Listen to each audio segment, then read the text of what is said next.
মাননীয় মুখ্যমন্ত্রী শুভেন্দু অধিকারীর পূর্ব ঘোষিত পরিকল্পনা অনুযায়ী আগামী অক্টোবর মাসে পুজোর আগেই কিন্তু পেতে চলেছে আমাদের বাংলার সমস্ত বেকার যুবক যুবতীরা এই যুবশক্তি ভরসা প্রকল্পের টাকা।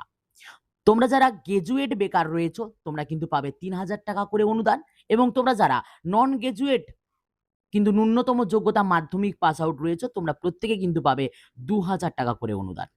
কিন্তু এখন বিষয়টা হচ্ছে সকলের মনে প্রশ্ন যে অক্টোবর মাস থেকে যদি এই যুবশক্তি ভরসা প্রকল্পের টাকা দেওয়া হয় তাহলে আমরা অনলাইনে আবেদন কবে থেকে করব, বা কি অনলাইনে কি আবেদন করতে হবে না? আমরা প্রত্যেকেই যারা যারা যুবসাথী প্রকল্পের টাকা পেতাম আমরা প্রত্যেকেই কি এই যুবশক্তি প্রকল্পের টাকা পাবো? এই নিয়ে অনেকের মনে কিন্তু সংশয় বা প্রশ্ন রয়েছে।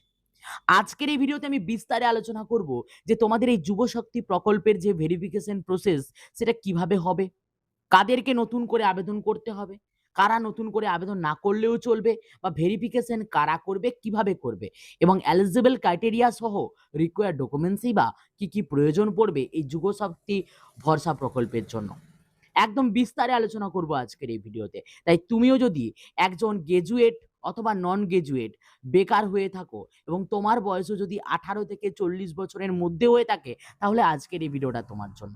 কোনো রকম কোনো স্কিপ না করে ভিডিওটা শেষ পর্যন্ত দেখো। আর যদি চ্যানেলে প্রথমবার হয়ে থাকো আর এরকম ইনফরমেটিভ ভিডিও নোটিফিকেশন সবার আগে পেতে চাও তাহলে অবশ্যই চ্যানেলটিকে সাবস্ক্রাইব করে পাশে থাকা বেল আইকনে কিন্তু ক্লিক করতে ভুলো না। তো চলো শুরু করা যাক আজকের ভিডিও।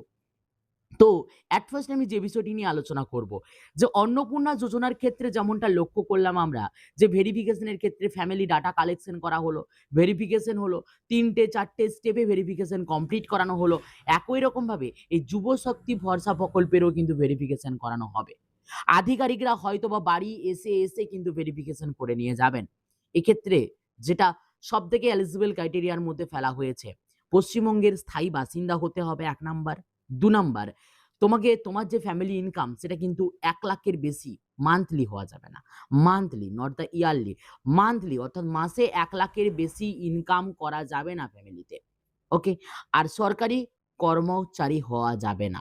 তুমি যদি বেকার হয়ে থাকো, তুমি যদি গ্র্যাজুয়েট হয়ে থাকো, তুমি যদি নন গ্র্যাজুয়েট হয়ে থাকো, তোমার যদি আইটি ফাইল না থেকে থাকে অর্থাৎ ইনকাম ট্যাক্সের কোনো রসিদ বা ইনকাম ট্যাক্স যদি না দিয়ে থাকো তোমার ফ্যামিলিতে, এবং তোমার ফ্যামিলির যে ইনকাম সেটা যদি পার মান্থ ১,০০,০০০ টাকা হিসেবে বছরে যদি ১২,০০,০০০ টাকা না হয় তাহলেই তুমি কিন্তু এই যে যুবশক্তি ভরসা প্রকল্পের টাকা কিন্তু বা অনুদান কিন্তু পেতে পারবে।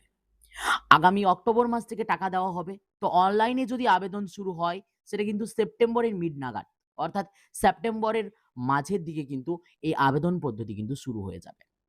ফ্যামিলি ডাটা কালেকশন অলরেডি করা হয়েছে, সেখান থেকেও কিন্তু আবেদন করা যেতে পারে।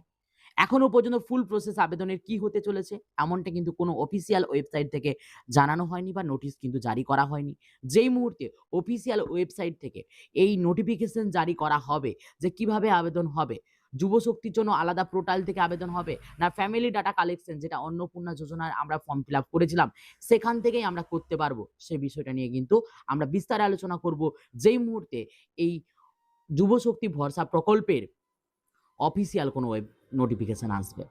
তো সেটা যদি সবার প্রথমে জানতে হয় যে কোথা থেকে আবেদন করব, কি কি ডকুমেন্টস লাগবে, কি কি এলিজিবল ক্রাইটেরিয়া রয়েছে, টোটালি যখন নোটিফিকেশন অফিসিয়ালি আসবে সেটা সবার প্রথমে জানতে হলে অবশ্যই চ্যানেলটিকে সাবস্ক্রাইব করে পাশে থেকে বেল আইকনে ক্লিক করে রাখতে হবে।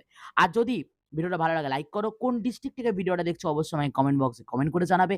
আর আর যদি চ্যানেলের প্রথমবারে থাকো এরকম ইনফরমেটিভ ভিডিও নোটিফিকেশন সবার আগে পেতে চাও অবশ্যই চ্যানেলটিকে সাবস্ক্রাইব করে পাশে বেল আইকনে কিন্তু ক্লিক করতে ভুলো না। তো চলো দেখা হচ্ছে নেক্সট ভিডিওতে, ততক্ষণ পর্যন্ত প্রত্যেকে ভালো থাকবে, প্রত্যেকে সুস্থ থাকবে।